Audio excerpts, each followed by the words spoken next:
সব সাধকের বড় সাধক আমার দেশের চাষা। রোদ বৃষ্টিতে ভিজে ফসল ফলাই মাঠে, বুকে নিয়ে শত আশা। কৃষকদের আমরা ন্যায্য মূল্য দিই না কোনো দাম।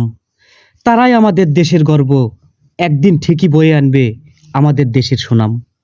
পুরুষের জীবন বড়ই বৈচিত্র্যময়, নিজের জন্য করা হয় না কোনো কিছুই।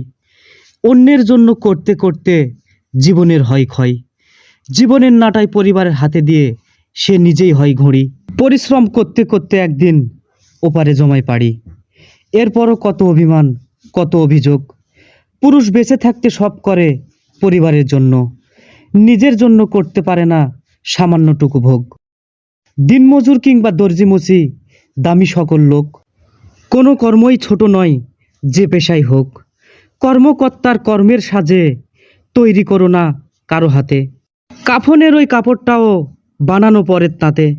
চিকন চালের যে ভাত খাও, কৃষকের কঠোর পরিশ্রমের কারণ। কোনো পোশাককেই ছোট করিও না, তোমাদের করি বারণ। এক মুঠো ভাতের কি মূল্য, তোমার বাবাকে জিজ্ঞেস করে দেখো। শুধু এই পেটের জন্য ভাই এত লড়াই, এটা মনে রেখো। কৃষক রোদে পড়ে বৃষ্টিতে ভিজে সোনার ফসল ফলাই। এত অক্লান্ত পরিশ্রম করে যাতে নিজের ছেলেটাও কৃষক না হয়, এই আশাই। কৃষক সবার মুখে অন্ন জোগালেও তার কষ্টের দিন হয় না শেষ। আমরা শিক্ষিতরা ভুলে যাই, কৃষক বাঁচলে তবেই বাঁচবে আমাদের সোনার বাংলাদেশ। দায়িত্ব জীবনটা ছোট হলেও এর ওজনটা অনেক ভারী।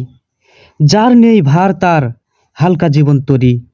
বিধাতা যাকে দিয়েছে পরিবারের দায়িত্বের ভার, জীবন কেটে যায় তার কাটাতে গিয়ে পরিবারের অন্ধকার। অথচ এই অন্ধকার কাটানো মানুষগুলোই একটা সময় সবার কাছে হয় দোষী। বেশি দায়িত্ব পালন করা মানুষগুলোর মুখে শেষে থাকে না হাসি।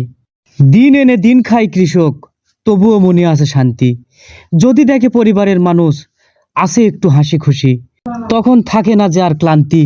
পুরুষ হয়ে জন্ম নেওয়াটা খুব বেশি সুখের নয়। সময়ের পরিবর্তনের সাথে সংসার যখন কাঁধে আসে, কিছু পুরুষের জীবন হয় দুঃখময়। অর্থ সম্পদ পৈতৃক ভিটা যদি না থাকে পুরুষের, সে পুরুষের সফলতার শ্রেণীটাও হয় অনেক উঁচুতে। সিংহের মতো পুরুষ পরিশ্রম করে ক্লান্ত হয় যখন, জীবনের মানেটাও হারিয়ে ফেলে, তার সঙ্গকে নিতে চায় তখন। সফলতা এমনি এমনি ধরা দিবে না, তার জন্য কঠোর পরিশ্রম করতে হবে। চেষ্টার যে বিন্দুমাত্র কমতি রাখবে না, সেই তো সফল হবে। হেরে গিয়ে বারবার ঘুরে দাঁড়ানোর শক্তি সঞ্চয় করতে হবে, তবেই সফলতা ধরা দিবে। সর্বদাই থাকে যেন মুখে হাসি বুকে বল, পুরুষ তুমি কর্ম দিয়ে ভবিষ্যৎকে করো উজ্জ্বল।